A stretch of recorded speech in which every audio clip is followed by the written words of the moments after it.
Good morning, everybody. Thank you for being here on time. Let's see, we have about 8 people in here so far. Let those last few people make their way in. 11 people. Great. We should have a relatively good turnout today. Let's see. Let the last few stragglers come in. We're going to be talking about unleashing your potential with zipForm inside of Lone Wolf Transactions zipForm Edition. Let's do a little bit of housekeeping before we get in here.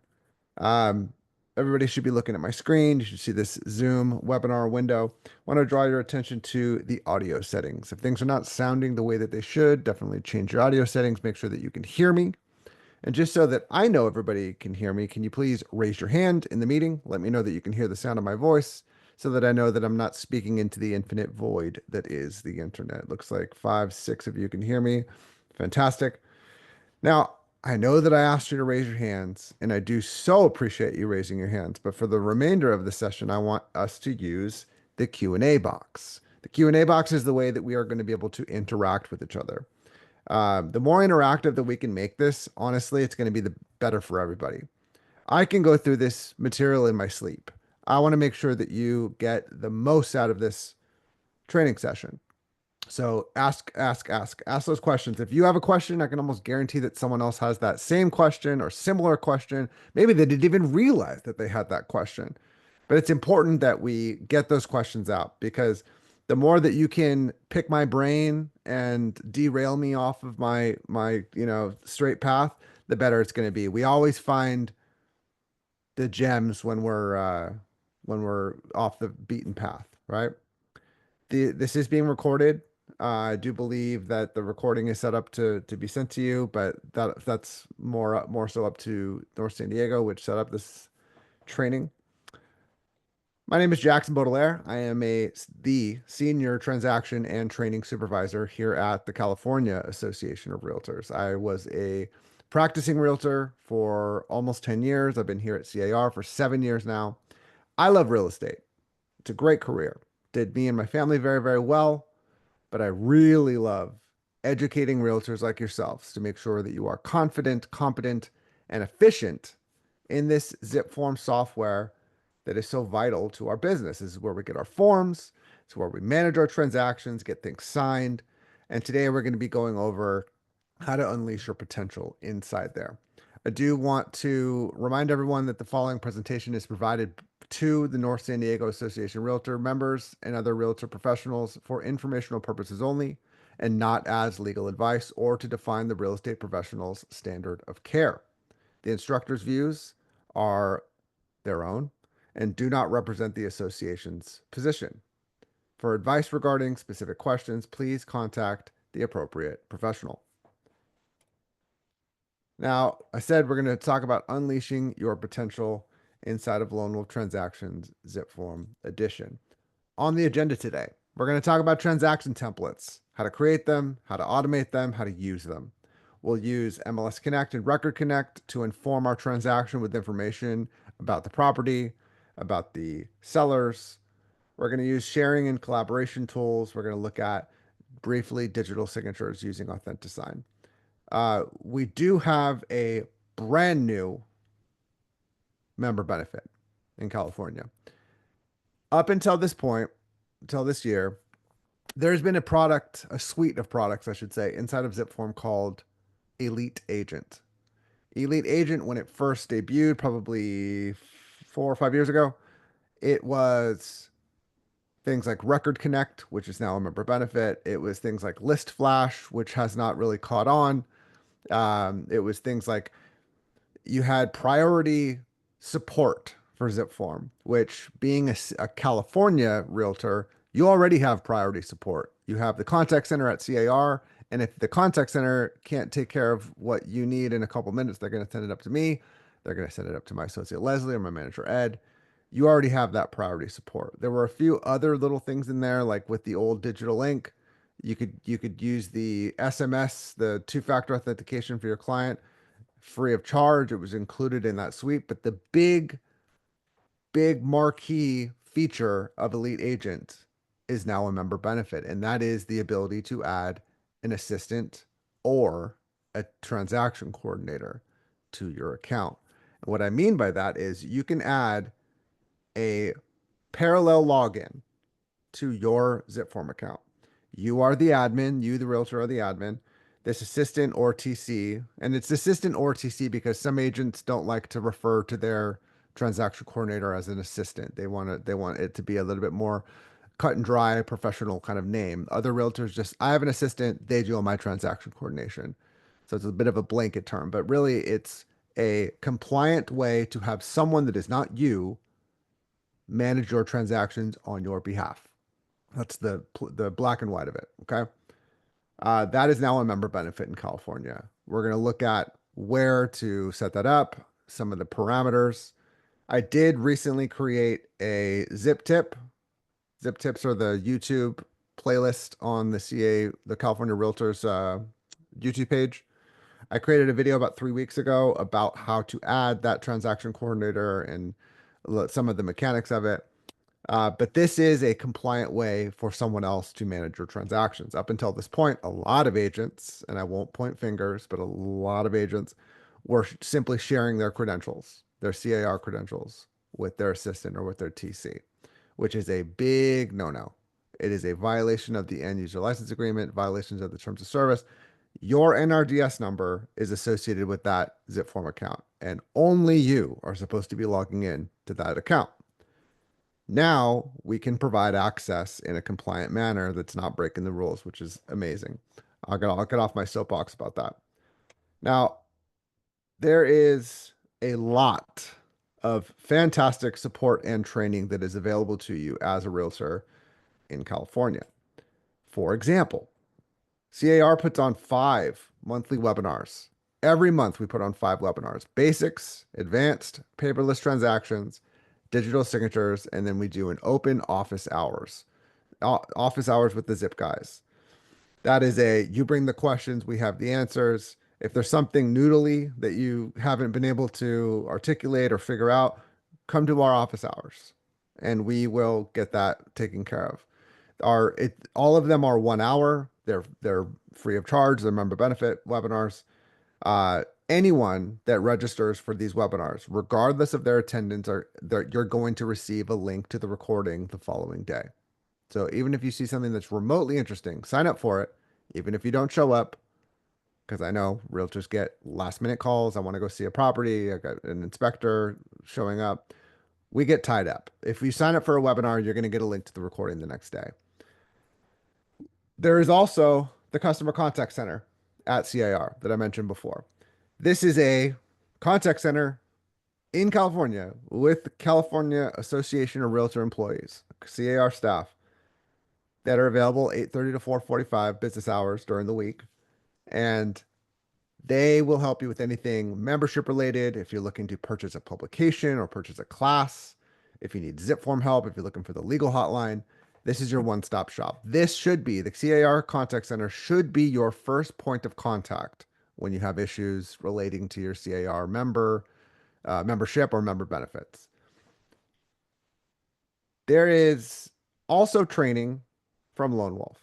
Okay. They have their own webinars, they have their own YouTube videos, but these are specific to the software. They're not specific to California. So if you are looking for California scenarios and the use of California forms in your training, you should sign up for the webinars that CAR puts on. They also have after-hour support for zipForm. This is a offshore contact center. They are available 24 hours a day during the week, and I think 10 to 10 on the weekends. But this is extremely surface level support. And just to kind of illustrate that point a little bit, there's a big difference between someone that needs support and someone that needs training. If you don't know how to send a signature packet, if you don't know how to create a new transaction or add forms, things like that, you need training. You need materials like a recorded webinar, a YouTube video. You need training to show you how to do something. Support comes in when something is broken. I'm trying to do X and I'm getting this error. I'm trying to do Y and it's just hanging up, or I'm getting a blank page, or it's not loading, or I'm getting logged out for some reason. That sounds like a support issue to me, right? So there's a big difference between training and support, and we need to manage our expectations, because if you call the after hour support, if you call that offshore contact center at Lone Wolf and you're asking, how do I send a digital signature packet? They're not going to help you. They don't have the manpower or the in-depth knowledge of this product to train you. It's that they have simple how to reset your password, what to do when you get this error message. Very, very surface level support. To just manage your expectations. Really, like I said, your first point of contact should be the CAR contact center. If you need to call them and leave a voicemail, if you need to email them, I think CS, customer service, cs@car.org is a great way to get a hold of them.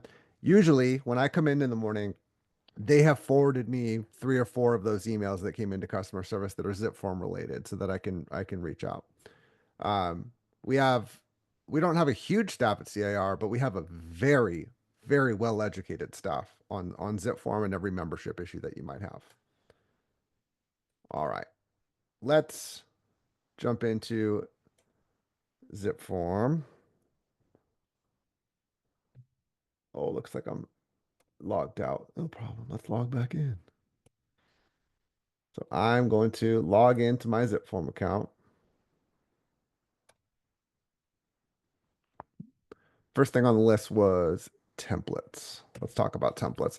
Templates are the foundation of the transaction management system that is zipForm. I truly believe in the use of templates. I really do. Templates will allow you to streamline, automate, and make much more efficient the process of starting a transaction and the process of finishing your transaction. To get to the templates, we go to the templates tab up here, click on forms and checklists. And you can see here that I have several templates, right? I have a purchase template, a listing template, a lease listing template. I have a mobile home listing template. You'll notice that some of these are auto templates. An auto template means that anytime I start a purchase of residential property, this template is going to automatically apply. Same goes for my listing template. When I start a listing transaction and the category is residential, this template will automatically apply. I have things like my escrow checklist. This is my closing checklist. I built out a full template with a task list and placeholder documents for everything I need to close my file. This is not an auto template, because once I open escrow, I will manually apply this template. So there's auto templates and there's just regular manually applied templates. When you're creating a new template and you choose, let's say, new listing, you'll notice that the 2 things that are required are the name and the category. But down here, we have our auto apply options. The second option here is automatically apply this template. The default, though, is do not automatically apply, which means that you will manually apply it based on this particular parameter. If I chose to auto apply, you'll notice that there's just an asterisk here. It says a listing of, and it doesn't know what the category is because I haven't chosen the category yet. If I were to choose vacant land, that's what shows up here. If I choose farm and ranch, that's what shows up here. You get the idea. I am giving the system the when I do this, you do that parameters. I'm giving it the automation triggers so that it knows that when I do something specific, it will do something specific as well. This is very helpful because this means that I don't have to even think about my template if I set it to be automatic. There are some pitfalls of this. If you mistakenly put specifics into a template, you by mistake put an address or a property, the property details or purchase price or client names, things like that. If you put specifics into a template that is automatically applied, you're going to have a bad time, because down the road, you're going to start a new listing transaction and your listing template that has a purchase price and a random APN number and a old client name is going to populate your transaction, and you're going to tear your hair out wondering why that happened. I get these calls daily. Okay.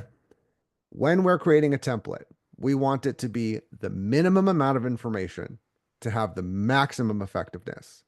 So just think about the minimum amount of information that you can put into a listing agreement or the minimum amount of information that you can put into a purchase contract that will get you by generally 100% of the time. Let's say 99% of the time. We all have that baseline level of information or detail that we put into our purchase agreements that will get us by generally all the time. That's the level of specificity and detail that we're putting in here.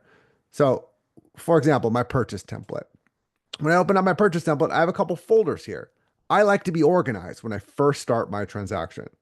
I have a folder for before submission. I have a folder for after acceptance. Having that after acceptance folder is a bit presumptive. I get that. We're assuming that we're going to get our offer accepted. Not every offer gets accepted. We all know that, right? But I want to be prepared for when my offer does get accepted. So I have a folder for after acceptance. There's also another reason why I structure it this way. When you start a new transaction, as we'll see in a minute, you get an archive folder that gets added automatically. So you're going to have like a third folder here that's archive. The archive folder is a banker box. It's an image of a banker box. And what do you put in a banker box? You put folders, file folders in there. So when I have drafted my offer and I have my, pre-approval and my proof of funds, I have my offer, I send it to my client for signature. Once I'm done with the documents before I submit my offer, once I've already submitted them, I feel pretty comfortable just moving them into the archive. I don't want to get rid of them per se, but I don't want to look at them anymore. And I want to archive them into the archive folder. So I've already kind of set myself up that this is all the things that I need before I submit my offer. And then once I submit it, I can move them into the archive. That type of hierarchy and organization might not work for your brain. I'm a very visual person and I get distracted easily. I want to kind of compartmentalize things in my transactions as well as my life.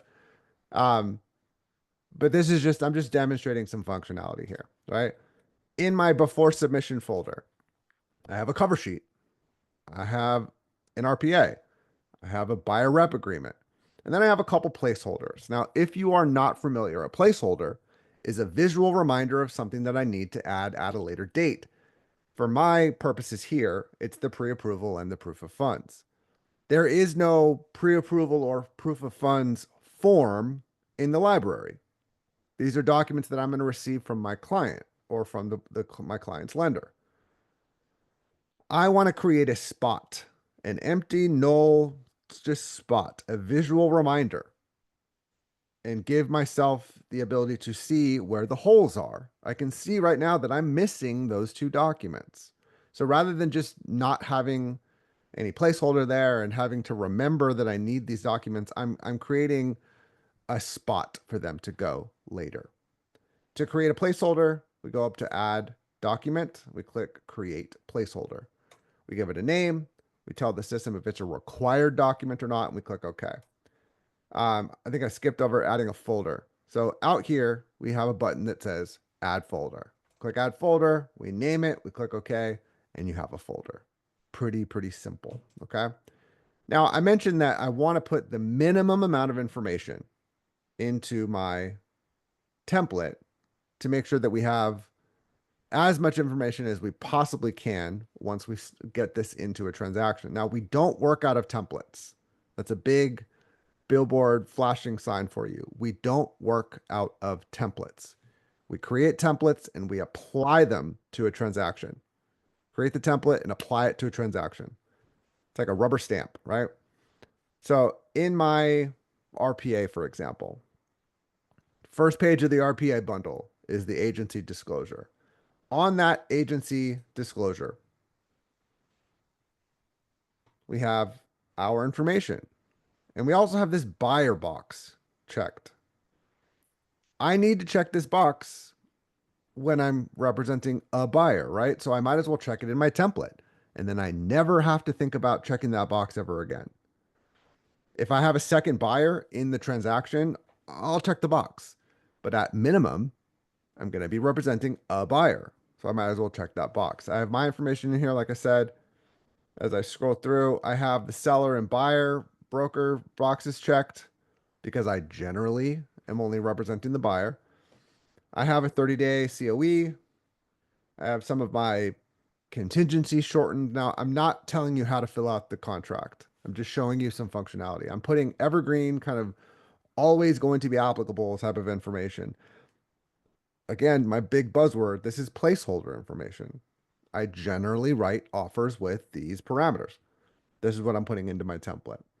I don't think I have much else chosen in here, but you get the idea. I'm writing the minimum amount of information into the template so that my offer is a couple steps ahead when I first start.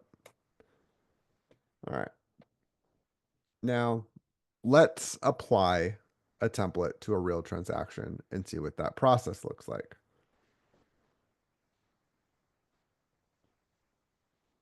Actually, let me show you my listing template before we leave this. My listing template has a bit more organization to it. The listing template has several folders. It has listing documents, offers, closing documents, listing photos. I'm going to dump all the listing photos into this folder once I'm done uploading to the MLS, once I'm done creating my marketing materials, once I'm at a point where I don't need to access those files on a regular basis anymore. I just need to put them somewhere. And this is a way for me to kind of archive them into the transaction so that, let's say, 90 days, 6 months from now, I get another listing in that same neighborhood. I know where the photos are and I can create a new marketing piece of, just sold type of information, and it sticks with the transaction. Now, when we create a transaction inside of zipForm, until you set the status to closed, that transaction is going to live in zipForm for 7 years.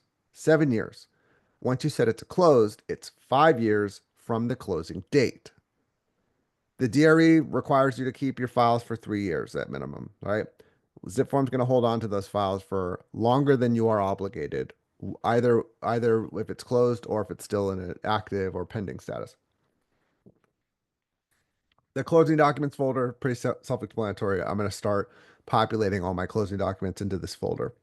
I have a folder for offers as they come in, subfolder for counter offers. I have a folder for listing documents. My listing documents folder looks a lot like my purchase documents folder. Cover sheet, couple placeholders, a listing agreement. Listing agreement has seller checked, it has my information, boilerplate information in there.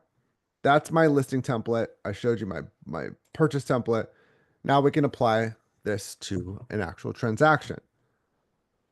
I talked about the transaction coordinator slash assistant. Let's go over that before we get into the weeds of this transaction. Okay. Up in the top here, we have our profile and settings up in the top right. When we click on profile and settings, we have all these beautiful things across the top, but we have this one up here that says assistant slash transaction coordinator.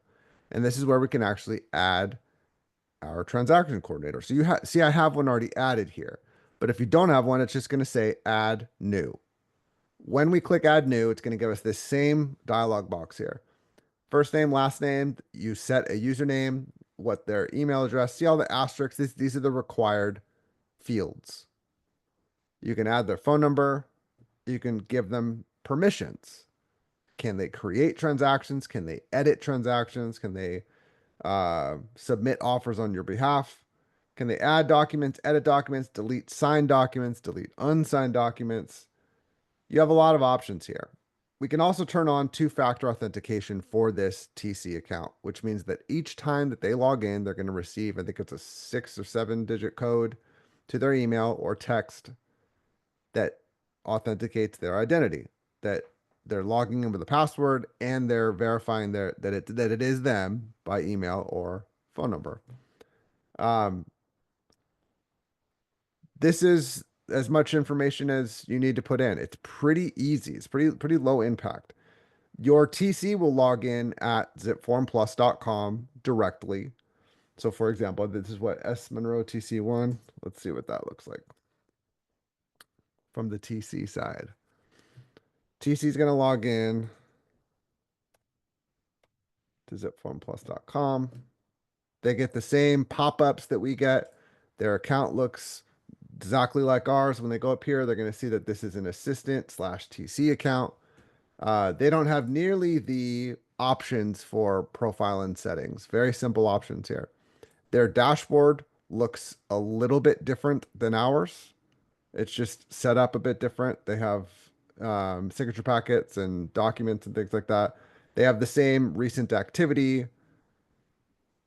On the transaction side, they see all of our transactions because we've set it up to do that. They don't have a my transactions option here. They simply have an all transactions or a deleted transactions. But when they log in and do things in the account, all of their actions. So for example, let's say that I go into the listing agreement here. So Stacy is logged in to her account managing my transactions. So it's going to give them those same tutorial kind of walkthroughs. But let's say that she went in here and says, you know what, there's actually another seller in here. So they added Laura. Maybe they are going in on our behalf and saying, you know what, we're actually going to list this at 250 and we're going to offer 2.5% to the other side. And we're excluding the chandelier. All right. That should be enough. So Stacy made some changes to this Green Rose Street transaction. So let's go into that Green Rose Street transaction and see what that looks like from the agent side. I can see same stuff that my assistant can see.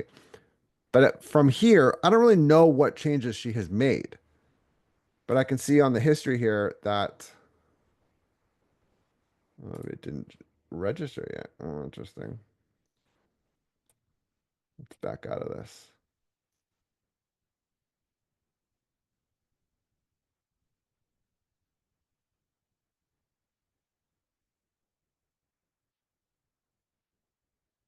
Well, it's not showing it for some reason. Well, never mind then. All right. But the TC can log in as an assistant or TC, and we can see what they've done in real time as we log in. I don't know why it's not showing up on the history. It should be, but for some reason it's not. But you can see that Laura was added as seller 2 over here. Uh, our listing price was updated on our end. So we can have our assistant or our TC work on behalf of us. When they send out signature packets, it will show that it's coming from Stacy as the TC. Uh, there's accountability and an audit trail for everything that they do inside of the transaction. It's important to know that. All right, back to our scheduled topic here. We're going to start a new transaction. For this particular transaction, it's going to be a new purchase offer. The name and the category, the two required fields here. Before I do any of that, though, I want to use MLS Connect. Now, I am in LA. I'm logged into the LA MLS. I know you guys don't use that MLS, but I'm going to grab the listing ID for the property that I found. I'm going to include the photo. And there's this property that I want to write an offer on in San Marcos. It's listed for $689,000. It was listed yesterday. Fantastic.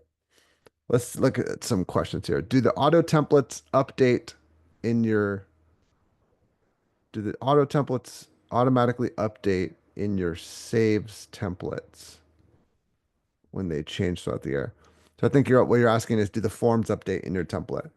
The answer to that question is yes. When you create a template, what you're creating is a reference to the form library and a record of information for the fields that go with that form.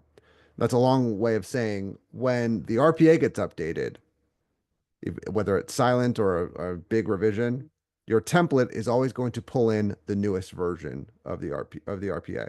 The template itself doesn't actually have an RPA in it. It has a reference that this template has an RPA, it has a cover sheet, it has a buyer broker agreement, and it will always pull in the newest version of it.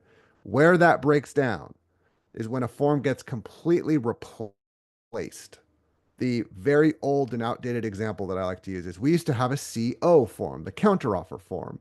It was a blanket buyer and seller counteroffer. It looked like an addendum, like a blank addendum. It was just a counteroffer. This is my terms, you know? Now we have the SCO or the BCO. We have buyer and seller specific counteroffers. If I had a CO form in my template, now the CO form is a simple letter that says this form doesn't exist anymore. Use the BCO or the SCO. That is a situation where you would need to update your template because now it's referencing a form that doesn't exist. Uh, when a form gets renamed, most of the time it's going to pull in that form because the way that this is programmed, if the AD form became the AD1, AD2, it's probably going to pull in the newly named form because it is the same form. There are very few there are very few situations where your template's going to break in that way. Most of the time it's going to be pulling the new form if there's not a massive overhauled kind of change. The transaction assistant needs to have a real estate license. Absolutely not. It can be anybody. I had my 5-year-old daughter in here as my TC. There's no NRDS validation. There's no license validation. This is someone that you are allowing to manage your transactions on your behalf. A lot of TCs are not licensed. A lot of assistants are not licensed. We know from our licensing that there are certain things that assistants can't do, can't say. It is your responsibility as their manager to make sure that they're not doing licensed activities. For the most part, populating your offer with your direction is not a licensed activity. They're just data. It's just data entry at that point. Negotiating offers and counters and things like that, it gets a little dicey at that point. This is a tool to allow your assistant or your TC to access these forms and fill them in on your behalf. Simple as that. But that's a great question. They don't need to be licensed. This doesn't ping any of the systems to verify their license or membership status.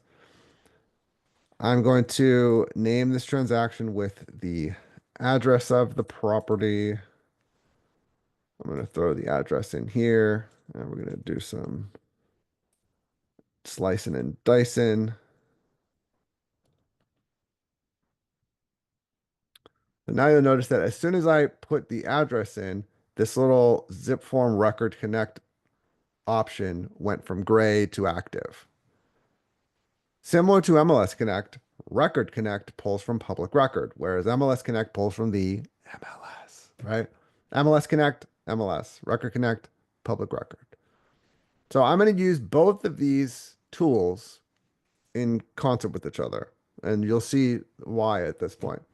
So I'm going to choose residential as my category.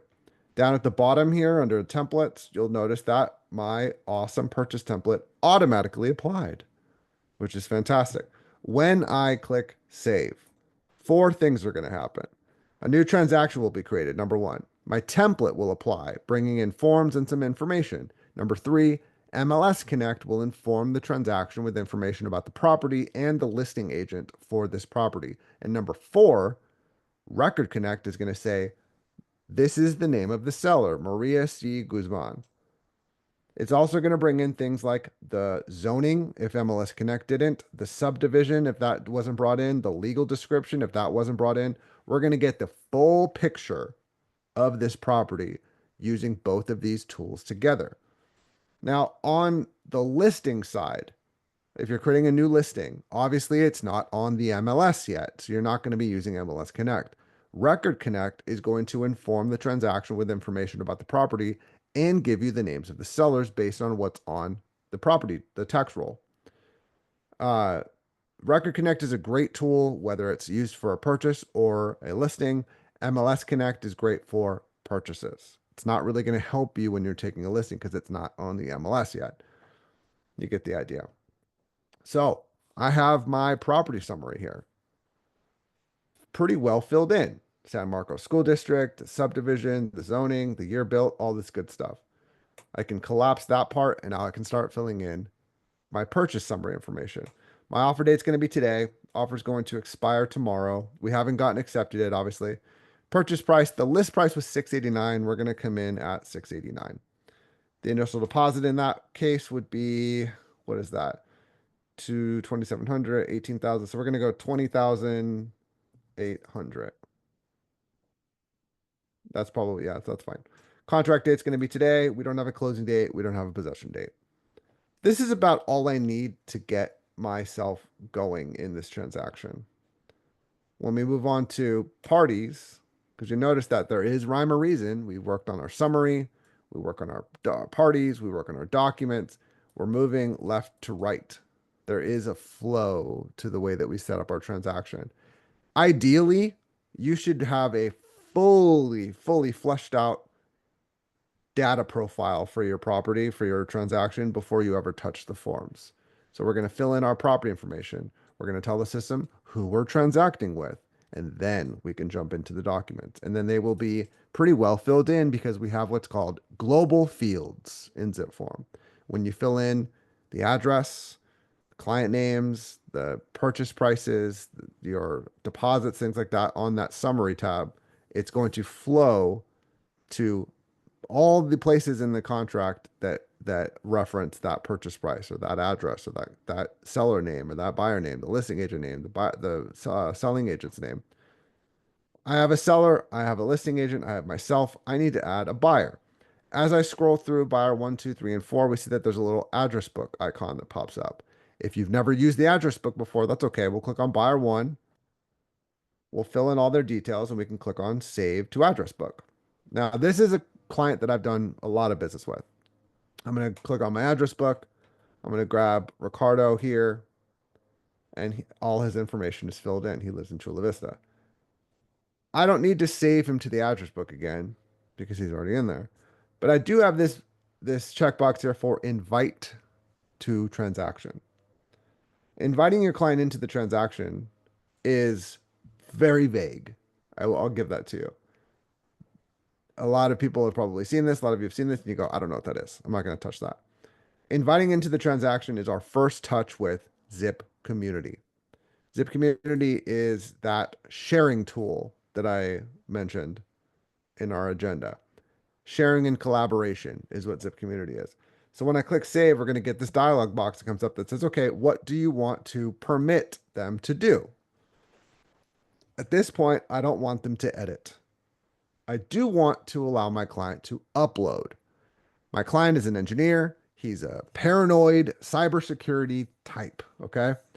He wants to be able to upload his bank statement, his proof of funds directly into my transaction. He doesn't want to email. It doesn't trust the security of email.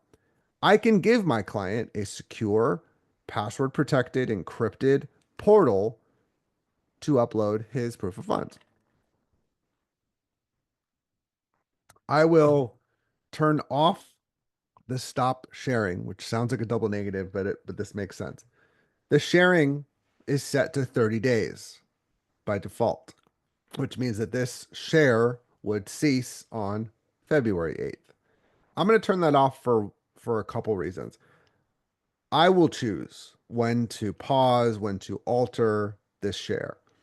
But in the scheme of things, when I'm done with this transaction, it's closed, and I need to give my client all of the documents that they've signed. I'm dating myself, but I used to burn it onto a CD, or I would give them a flash drive with the information, or I would give them a 2.5 inch, thick file folder, legal size file folder with all the documents in there. We can recreate that, rather than giving them a Google Drive link or a Dropbox link taking up space in our cloud space. We can have everything shared in zipCommunity. And then we can give them this share like we're doing from day one.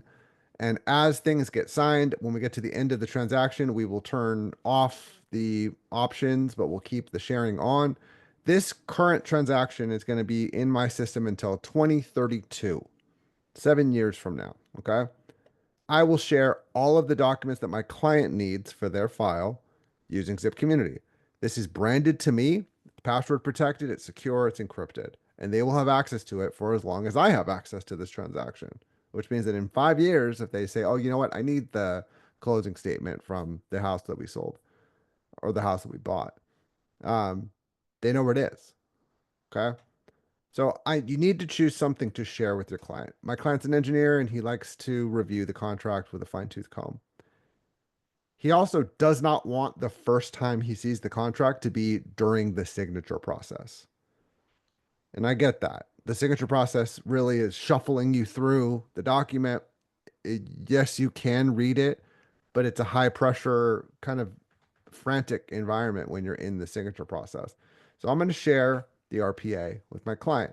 I'm going to give him a little message, review the purchase agreement, and let me know if there are any questions. All right, I'm on a Mac. I'm using dictation, not a zipForm thing. Most computers have dictation now. I'm going to send my client that invitation. This is a collaboration invitation. So my client is going to open up their email and see an email from me inviting them to collaborate, an invitation for the San Marcos property. And when they click on view documents, a lot of information has been transferred in that button that says view documents. I know that it looks like it's just a simple zipformplus.com/community link. It's far more than that.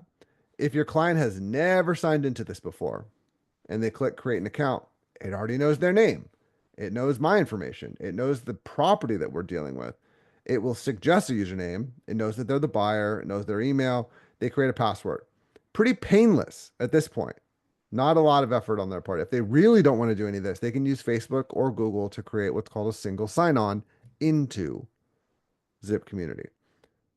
My client has used this 10,000 times. So Mr. Ricky Rick is going to sign in. He's added his photo to his profile. That's how comfortable he is with this system.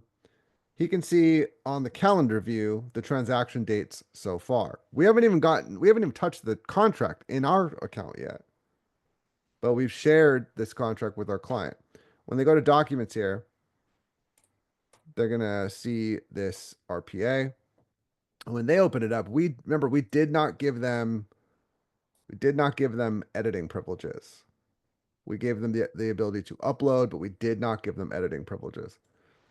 The client's going to see a PDF, and I put that in quotes because they're seeing the preview of the document. It's still fillable on our side, but it's a preview, a PDF preview for them.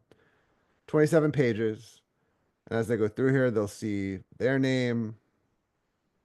They'll see that we have dates, addresses, purchase prices, COE. We have an expiration. We have an initial deposit. We don't have a loan amount yet.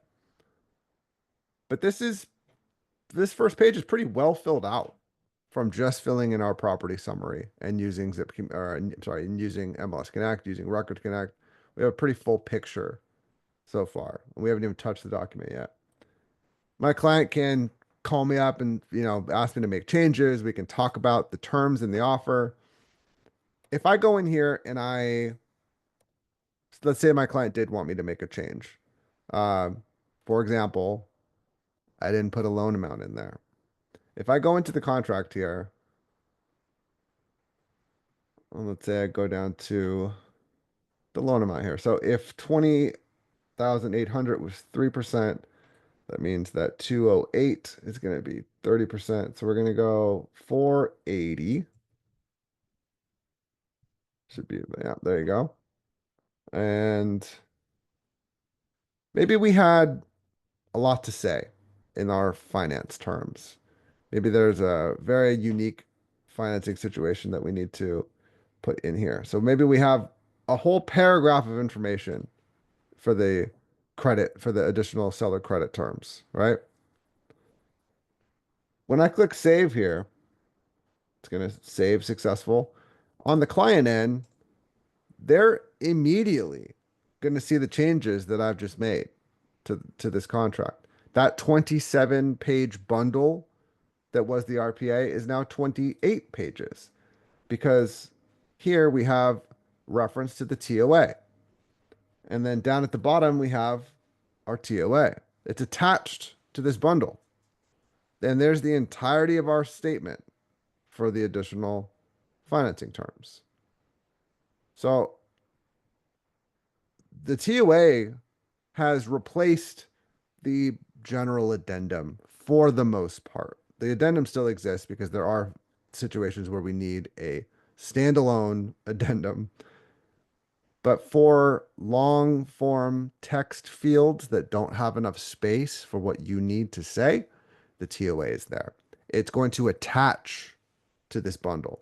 If I try to save this, download it, print it, send it for signature, it's going to have this TOA attached to it, the same way that the CCPA and the PRBS, the same way that that bundle, this TOA is now bundled with the RPA. We don't see the RPA. I'm sorry. We don't see the TOA in it when we're editing the RPA because we're in edit mode. We're not in preview mode. So for us, this 27 pages is still 27 pages because we can see the entirety of that response. We have a scrollable text field here. But when we go into a little print preview, like a PDF preview, that 27 pages for our viewing will be 28 pages. And it will have that reference to the TOA. And it will have that TOA at the end. So when we're looking at the final version of the document in this preview form, either our end preview or on the client end preview, we will see that TOA. Questions on that so far? Okay. So using templates to automate this process makes things much more streamlined. When you combine that with the power of MLS Connect, with Record Connect, we're getting a lot done in a very short period of time, right? When we're ready to send this out, we have two options to send for signature here. We have two options for a couple of different things in here. So notice that up top, we have a print icon. We have a download or save icon. We have a prepare signing button. Anywhere that we go in this form editor, we have that print, download, and prepare sign button anywhere we are. When we're on the forms tab here, we have a sign icon, a little pencil. Same pencil as up here. We have a sign button here. We have a download button here, and we have a print button here. The difference is that up top, when I hit print, anything in the workspace is going to get printed. When I click download up here, up top, anything in the workspace is going to get downloaded. Same goes for prepare signing. Anything that's in the workspace is going into that signature packet. If I have multiple documents in the workspace up here, let's have two. If I were to select the sign button, it's going to say, please select one or more documents. So if I select only the RPA and I click sign, it's going to allow me to start that signing. If I don't have anything selected and I click download, it's going to ask me to select a document. I can select just one, tell it that I want to save that single file, and it's going to save it to my downloads here. I have to choose which documents I want to act upon. Whereas up here, I don't have to choose it. Everything's in the workspace is going to go. Those are the two options here. So let's say that I only wanted to send the California residential purchase agreement. If I click the sign button here, this dialog to create the signing comes up. Now the signing name is important. A lot of agents that I talk to, that I work with, they don't give the correct level of thought to the signing name. The signing name is three things. It's the name of the signing, obviously. It's going to be in the subject line of the email that the client receives. So your client should be able to search their email a week, a month, a year from now, and be able to search their email in a intelligent, logical way to find that signature packet. If you just leave it residential purchase agreement, maybe they'll find it. Still has purchase agreement in there, but sometimes it's better to be a little bit more specific with some of your signature packets. So let's say that I say this is 320 Rolling Hills purchase agreement. Leave it at that. That's probably enough. They're probably going to search for the address in their email, something like that. This is also going to be the name of the folder in your account where the documents return. So you should be able to see that folder in your transaction and say, I know it's in that folder. This is the purchase agreement from Rolling Hills. Fantastic.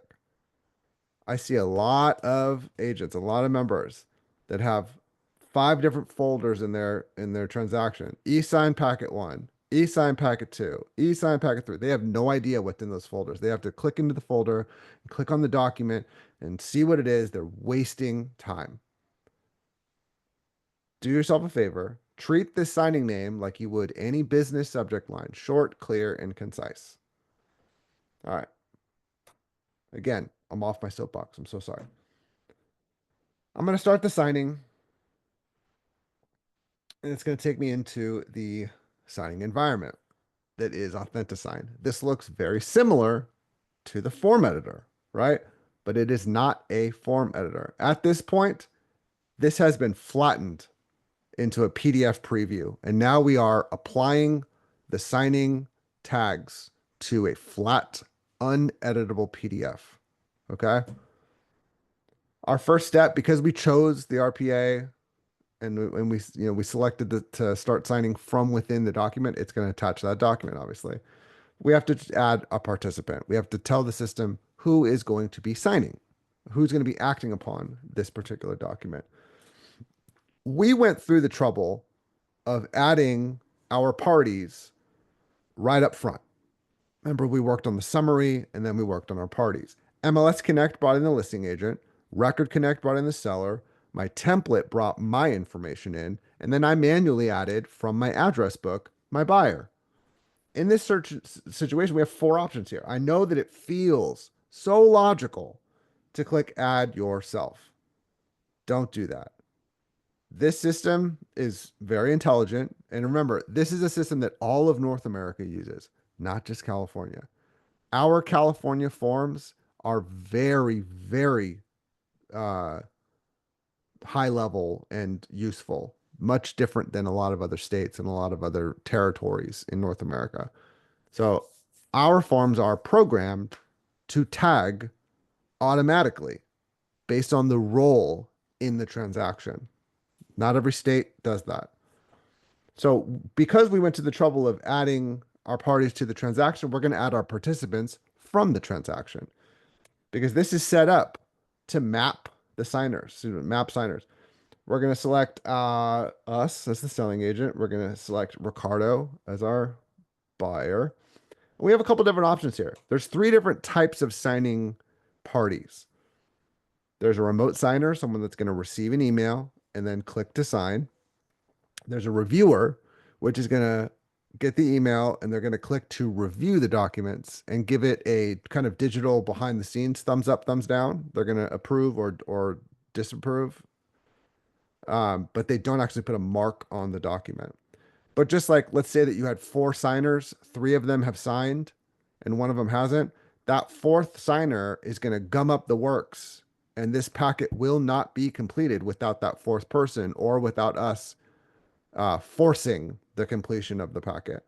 A reviewer, if they give it a thumbs down, the packet's dead. Not going to get completed. It's going to have a big, I don't even remember the word. It's not unapproved, but it's rejected. It's that they can approve or reject the packet. If they don't act upon the document to approve or reject, the packet it'll gum up the works and the packet will not be completed. There's also a CC. This is someone that is going to simply receive a courtesy copy, a carbon copy of the final documents once they've been signed.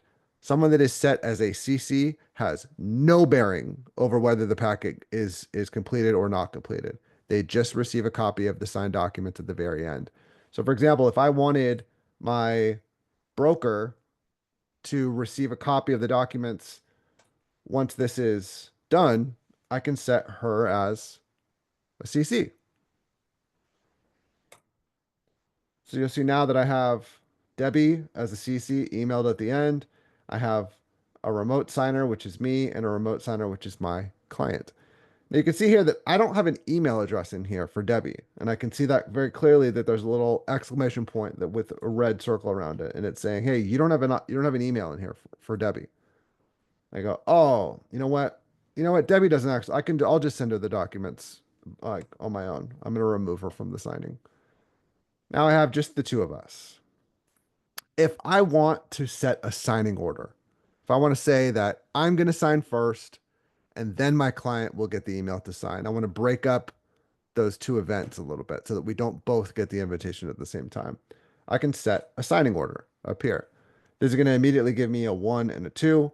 Maybe I want Ricardo to sign first. I can use these little handles to drag him up here. If I wanted to, let's say that I'm going to be number 1 and I want Ricardo to be number 2. I can switch the order that way. You'll notice that when I made both of us 1, I had this little link between us. This means that we're both going to get it at the same time. If there had been, let's say I had the listing agent, I had my broker, and I had the seller in here. I had a lot of different signers, right? If I had, maybe I want me and my client to receive or to get the email to sign first. Once we've both signed, it's going to go to the listing agent. Then it'll go to the seller, and then it'll go to my broker. Maybe I want the listing agent and the seller to get it at the same time. I can link them up, right? So now I have two people getting the email at the same time. And then once we've completely signed, now these two people will get the email to sign. And then once we completely sign, Debbie will get it to acknowledge it. Maybe I want her to not be a remote signer. I want to change her to a CC. I can do that. I can change her to CC. But for our purposes, I'm going to remove the listing agent and the seller from this. So it's just the two of us. And I'm going to turn off this signing order because I want us both to get the email at the same time.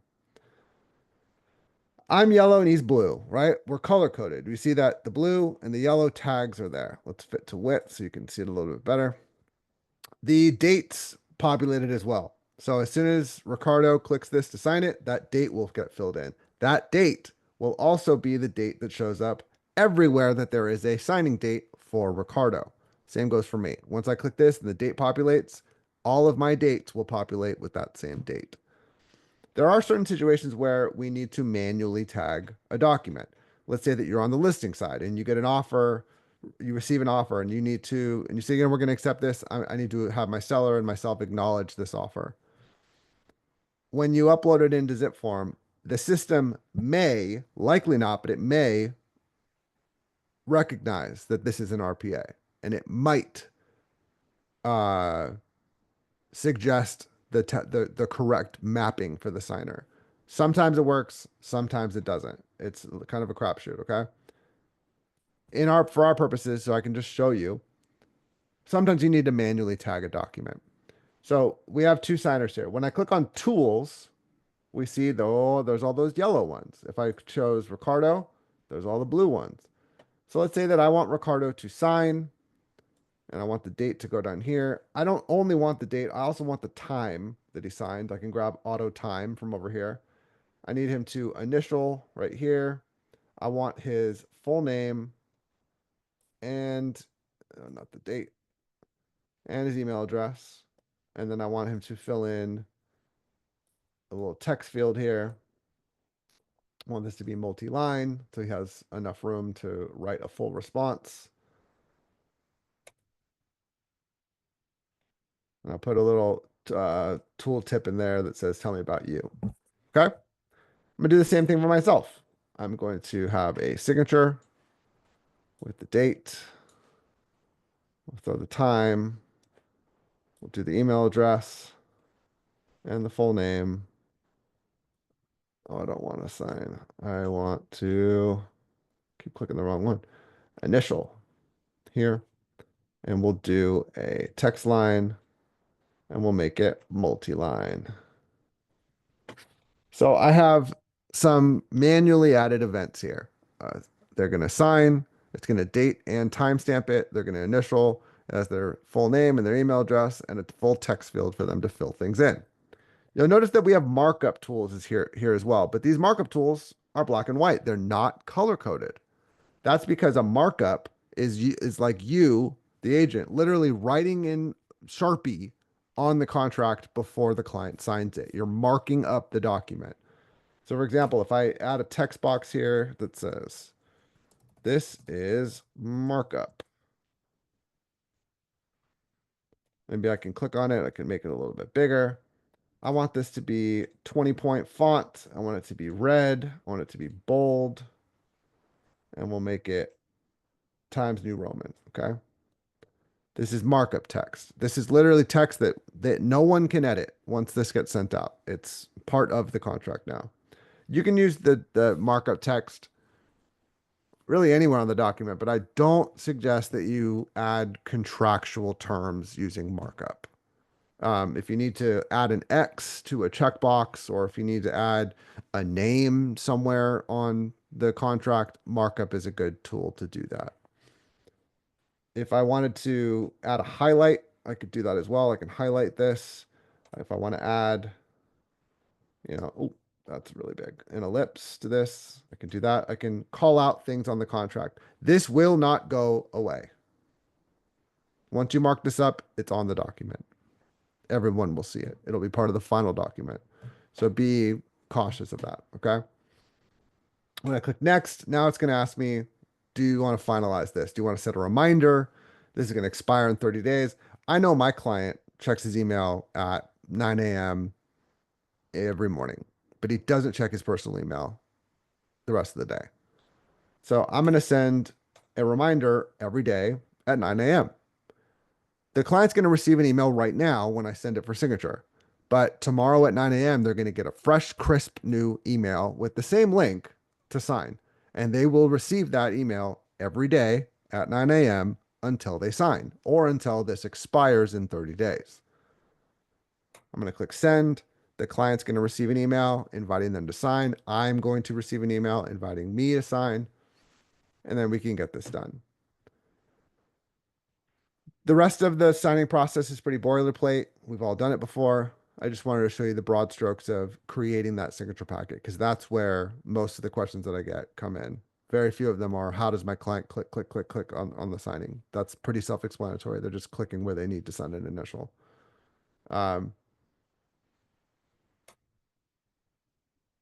Yeah, let's talk about what we went over today. So we talked about the use of templates. We talked about sharing tools with zipCommunity, right? MLS Connect, Record Connect, adding an assistant or a TC.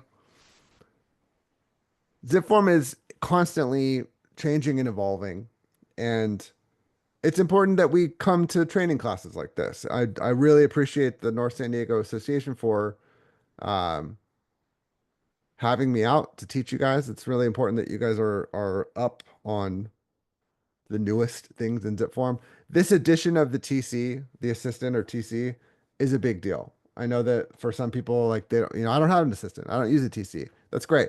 A lot of people do. And a lot of people were breaking the rules by sharing credentials, and this alleviates that. Previously, this product, the Assistant TC, which was the kind of marquee product for Elite Agent was $250 a year, and now it's a member benefit. So we have cannibalized all of the Elite Agent products over the last couple of years, and now Elite Agent is pretty much a uh, member benefit. The components of it are now member benefits. If you have any other additional questions, you can email me. Again, my email address is here on the screen. Let's go. Oh, I don't want presenter view. What are you doing? Get out of here. I'll get my email up here. There's my email. Email me if you have questions. Um, I know we went over by about 5 or 6 minutes. I appreciate you guys sticking around. Yeah. Good luck, everybody. Let's get out there and make some money. Yeah. I'm going to end the webinar now. You guys have a great day. Bye-bye.